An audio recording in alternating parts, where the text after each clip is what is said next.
नमस्कार, मैं हूं आपके साथ अंकिता पाल। बुलेटिन की शुरुआत करते हैं। खबर गौतम बुद्ध नगर से है, जहां पर आपको बताते चले कि पुलिस रास्ते दिल्ली से आने वाले रास्ते पर चेकिंग कर रहे थे और चेकिंग के दौरान पुलिस ने बाइक सवार को रोकने की कोशिश की। तभी बाइक सवार गंदे नाले की ओर भागने लगा। भागने के चक्कर में बाइक सवार गिर गया और पुलिस से घिरता देखकर आपको बताते चले कि बाइक सवार ने पुलिस पर फायरिंग कर दी और मुठभेड़ के दौरान बदमाश घायल हो गया है। पुलिस ने बदमाश को कब्जे में लेकर उससे एक तमंचा, 315 बोर और एक साथ ही एक खोखा कारतूस और दिल्ली से चोरी की गई बाइक भी बरामद की है। घायल को इलाज के लिए अस्पताल में भर्ती कराया गया। पुलिस पूरे मामले की जांच में जुटी हुई है।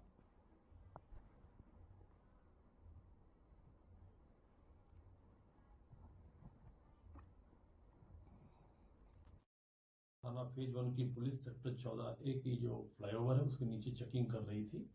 वहीं पर दिल्ली की तरफ से आता हुआ एक मोटरसाइकिल पे संदिग्ध लड़का दिखाई दिया। इसको रोकने का प्रयास किया गया, वो रुका नहीं और गंदे नाले की तरफ मुड़ करके पुलिस पार्टी पर फायर किया। पुलिस पार्टी के द्वारा आत्मरक्षा फायरिंग की गई, जिसमें बदमाश घायल हुआ। घायल बदमाश की पहचान नावेद के रूप में हुई है। जगतपुरी दिल्ली का रहने वाला है। इसके ऊपर करीब 1.5 दर्जन से ऊपर अधिक से मुकदमे पंजीकृत है और इसके पास से एक तमंचा बरामद हुआ है। इसके पास से एक मोटरसाइकिल बरामद हुई, जिसके द्वारा बताई कि 3 महीने पहले इसने दिल्ली से चोरी की थी। घायल को उपचारित भिजवा दिया गया है। आवश्यक वैधानिक कार्रवाई की जा रही है।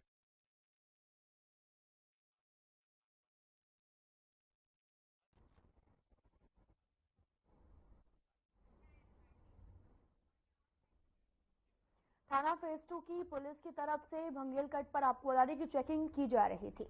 तभी बिना नंबर प्लेट की एक बाइक आई और जिस पर एक संदिग्ध व्यक्ति आता हुआ दिखाई दिया। पुलिस ने पास आने पर उसको संदिग्ध रुकने का संकेत भी दिया तो संदिग्ध पीछे मुड़कर नाली की तरफ भागने लगा। पुलिस ने पीछे व्यक्ति का भी पीछा किया और जिसके बाद में अभियुक्त ने पुलिस पर फायरिंग शुरू कर दी। पुलिस ने जवाबी कार्रवाई करते हुए अभियुक्त को काबू में कर लिया है। आपको बताते चले कि अभियुक्त के कब्जे से एक चोरी की मोटरसाइकिल, स्प्लेंडर प्लस और साथ ही कई मोबाइल फोन सहित एक तमंचा और कई जिंदा कारतूस भी बरामद किए गए हैं। फिलहाल पुलिस पूरे मामले की जांच में जुटी हुई है।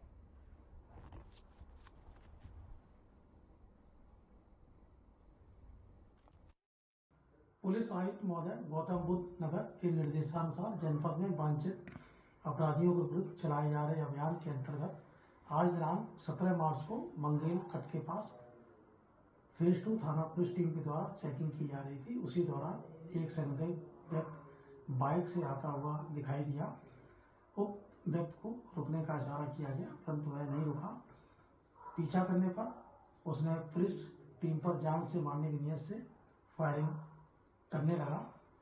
पुलिस टीम द्वारा आत्मरक्षा जवाबी फायरिंग की गई, जिसमें उसके पैर में गोली लगी, जिसको उपचार हेतु नजदीकी हॉस्पिटल भेजा गया। पूछताछ के दौरान उसने अपना नाम आदित्य खारी निवासी जनपद सहारनपुर बताया। उसके विरुद्ध लंबा आपराधिक इतिहास है। अभी तक 6 पूर्व में दर्ज मुकदमों के बारे में जानकारी हुई है। अभियुक्त के पास से एक चोरी की मोटरसाइकिल, 2 लुटे हुए मोबाइल, एक अवैध तमंचा, 315 बोर और कार्टेज प्राप्त हुआ है। अन्य विवेचनात्मक कार्रवाई प्रचलित है। तो सीधा आपको लेकर चलते हैं तमिलनाडु, जहां पर सेलम में सार्वजनिक रैली का आयोजन किया गया। प्रधानमंत्री नरेंद्र मोदी ने रैली को संबोधित किया है।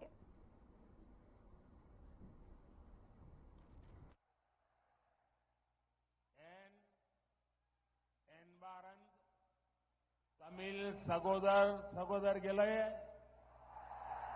वणक्कम। सबसे पहले मैं इस पवित्र भूमि पर कोट्टई मारियम्मन मंदिर को नमन करता हूं। बीते सप्ताह में मुझे अनेक बार तमिलनाडु आने का सौभाग्य मिला, आप सबके दर्शन करने का सौभाग्य मिला। तमिलनाडु में बीजेपी को मिल रहा ये जन समर्थन पूरा देश देख रहा है, पूरा देश इसकी चर्चा कर रहा है। कल मैं कोयंबटूर में जनता जनार्दन के बीच था। बीजेपी और मोदी को, एनडीए और मोदी को ये जो जन समर्थन मिल रहा है,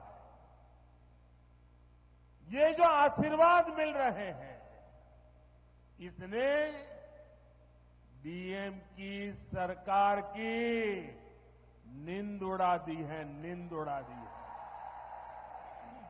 என் அன்பார்ந்த தமிழ் சகோதர சகோதரிகளே, உங்கள் அனைவருக்கும் வணக்கம். முதல்ல இந்த புண்ணிய பூமியில இருக்கிற நம்ம கோட்டை மாரியம்மனை வணங்கி என் உரையை தொடங்குகிறேன். இதுக்கு முன்னாடி நான் பலமுறை தமிழ்நாடு வந்திருக்கிறேன். இந்த நல்ல வாய்ப்பு எனக்கு மீண்டும் இப்ப சேலம் வரும்போது கிடைத்திருக்கிறது. தமிழகத்துல இப்ப பாரதிய ஜனதா கட்சிக்கும் எனக்கும் கிடைத்து வரும் மிகப்பெரிய மக்கள் ஆதரவை நாடே பார்த்து கொண்டிருக்கிறது, இந்திய நாடே பார்த்து கொண்டிருக்கிறது. இதை பற்றி தான் நாடு முழுவதும் பேச்சாக இருக்கிறது. நேற்றைக்கு நான் கோயம்புத்தூர்ல மக்கள் மத்தியில அவங்க ஜன சமுத்திரத்துல நீந்தி கொண்டே பயணம் செய்தேன். தமிழகத்துல மோடி ஆகிய எனக்கும் பாரதிய ஜனதா கட்சிக்கும் என்டிஏ கூட்டணிக்கும் பாரதிய ஜனதா கட்சிக்கும் கிடைக்கும் ஆதரவை பார்த்து திமுகவின் தூக்கமே தொலைந்து போய்விட்டது. अब तमिलनाडु ये डिसाइड कर चुका है कि 19 अप्रैल को एक एक वोट बीजेपी को जाएगा, एनडीए को जाएगा। अब तमिलनाडु ये डिसाइड कर चुका है, अब की बार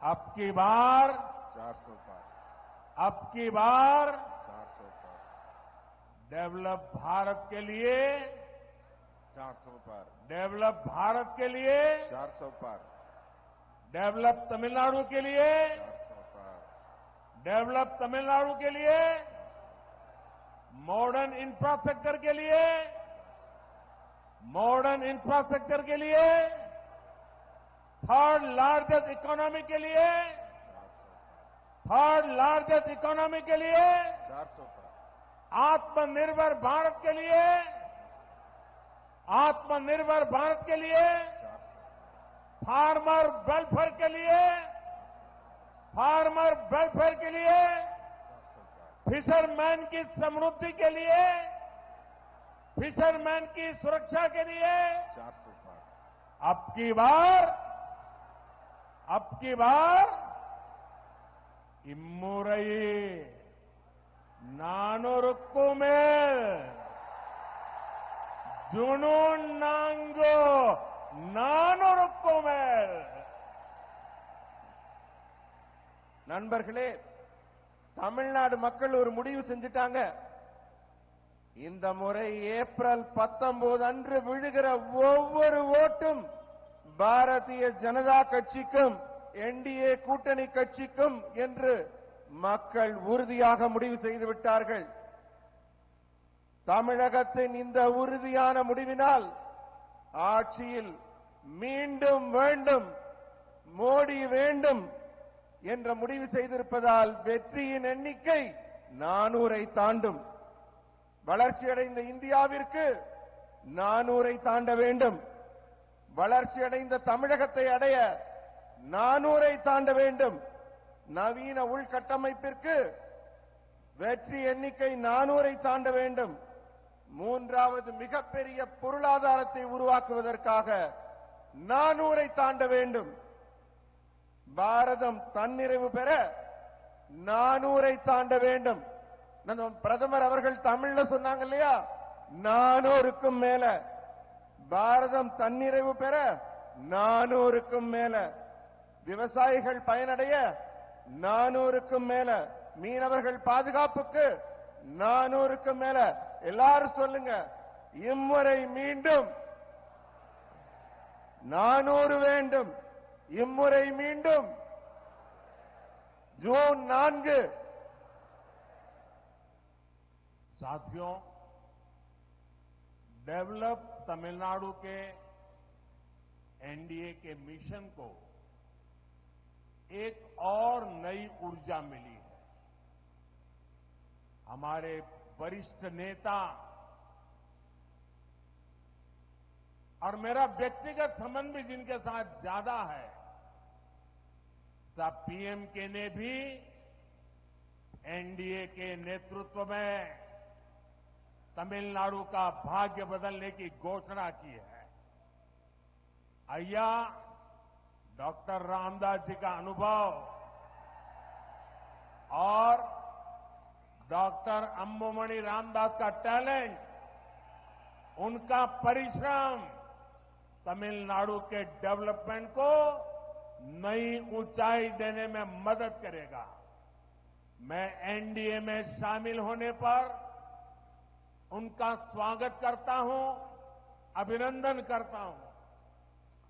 நண்பர்களே, நம்ம என்டிஏ கூட்டணி இப்ப மிகவும் வலுவான கூட்டணியாக உருவாகி இருக்கிறது.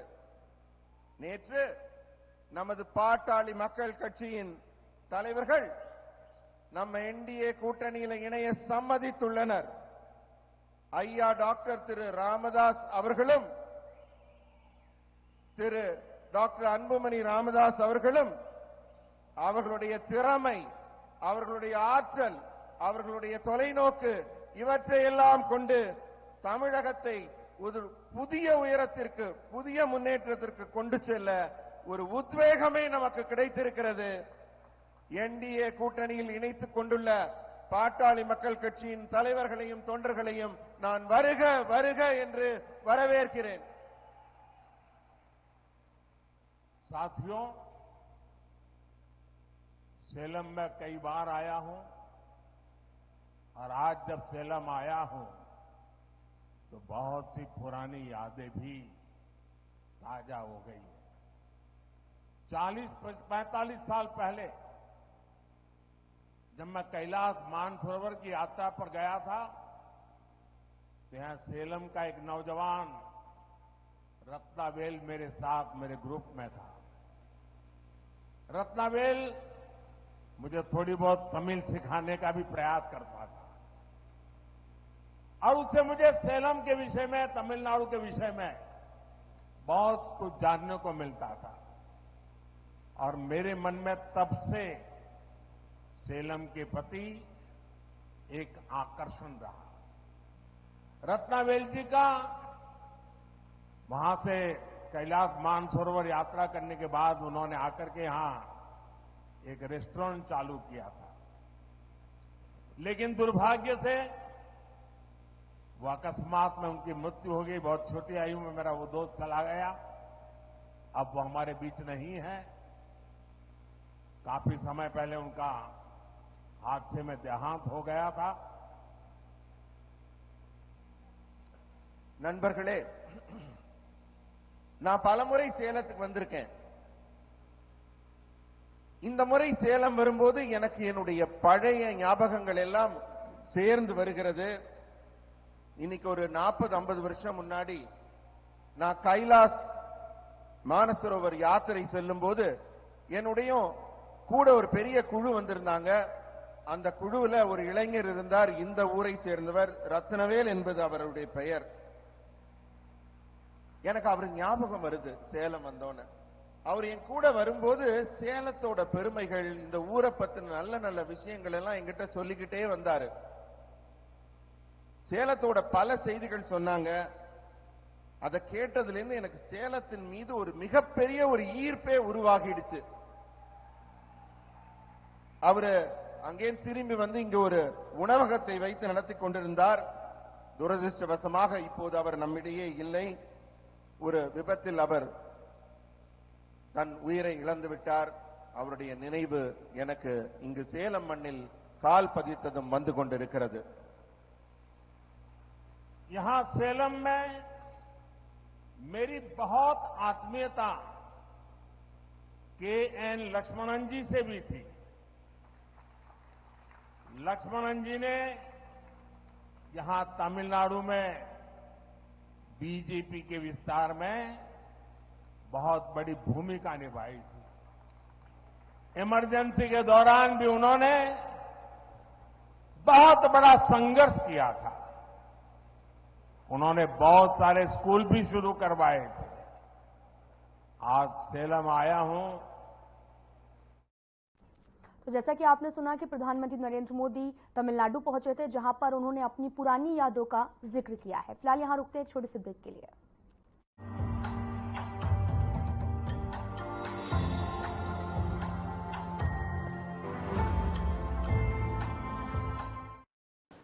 Waste channel head Shri Brijmohan Singh, Sadhana news. West channel head Shri Brijmohan Singh, Sadhana news. ये पीछे बैठे लोगों से मेरी खास तवज्जो मांगनी चाहूंगी कि प्लीज आप लोग तालियां जरूर बजाएं प्लीज। यहाँ पे आने वाले सभी लोगों की हौसला अफजाई होती है आपकी तालियों से।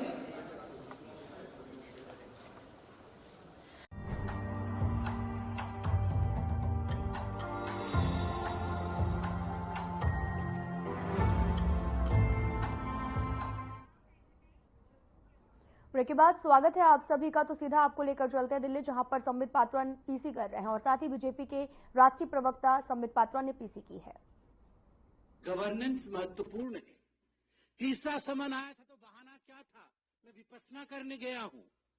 चौथा समन आया तो बहाना क्या था, असेंबली चल रही है। पांचवा समन आया तो बहाना क्या था, मध्य प्रदेश में चुनाव चल रहे हैं। मैं कैसे आ जाऊं जी, मुझे तो भाषण करना है।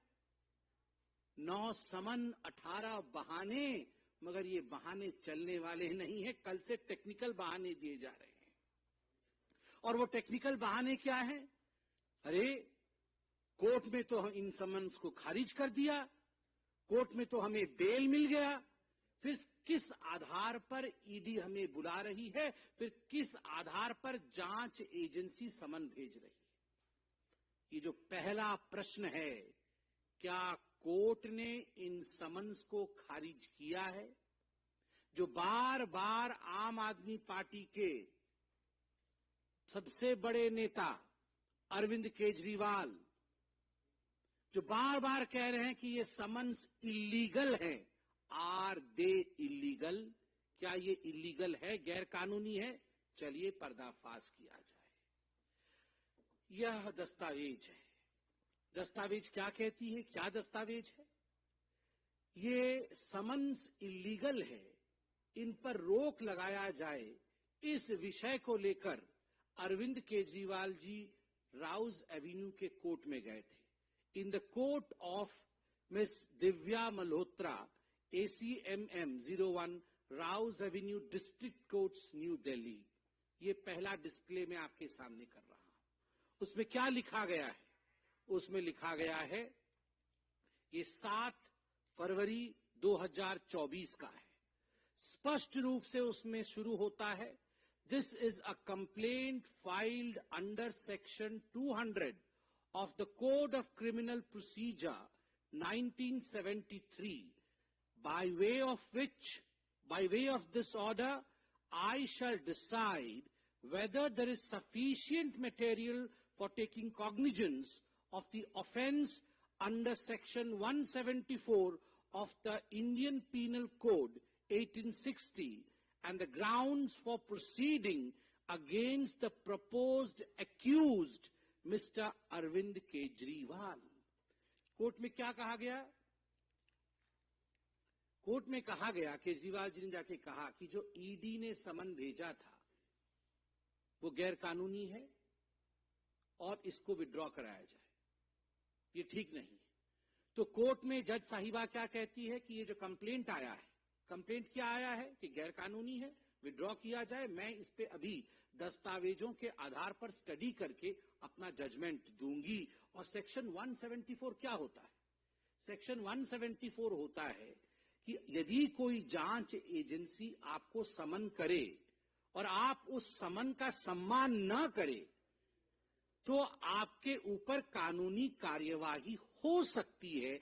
ये सेक्शन 174 है। तो केजरीवाल जी ने कहा मेरे पे कोई कार्रवाई नहीं होनी चाहिए जी, क्योंकि मैं तो राजा हरिश्चंद्र जी हूं और मैं तो कोई गलती कर ही नहीं सकता हूं, और इसलिए ये सब फर्जी बातें हैं। मगर यहां एक्यूज्ड के नाम से जज साहिबा ने उन्हें संबोधित किया, और कंक्लूजन में जब जजमेंट दिया, मैं वो पन्ना आपको दिखा रहा हूं और पढ़ के सुना रहा हूं। क्या कहा गया कंक्लूजन में? 13 नंबर पैराग्राफ में, to sum up from the contents of the complaint and the material placed on record, prima facie offense under section 174 of the IPC 1860 is made out, and there are sufficient grounds for proceeding under section 204 of the Code of Criminal Procedure 1973 against accused Mr. Arvind Kejriwal। बड़े स्पष्ट रूप से कहा गया कि वो accused mister Arvind Kejriwal जो हैं, प्राइमा फेसी अक्यूज्ड हैं। जो भी तथ्य कोर्ट के सामने रखा गया, जो भी दस्तावेज मेरे सामने रखा गया, जज साहिबा कह रही हैं, मैंने गहन अध्ययन किया। गहन अध्ययन करने के पश्चात प्रथम दृष्टया इसमें कोई शक नहीं है कि जब आपको समन दिया जाए तो आपको समन का सम्मान करते हुए जांच एजेंसी के सामने एक्यूज्ड, आज से मैं अरविंद केजरीवाल जी को एक्यूज्ड बोलूंगा। एके मतलब एक्यूज्ड अरविंद केजरीवाल, ये एक और उपाधि उनको मिली है, एके, एक्यूज्ड अरविंद केजरीवाल।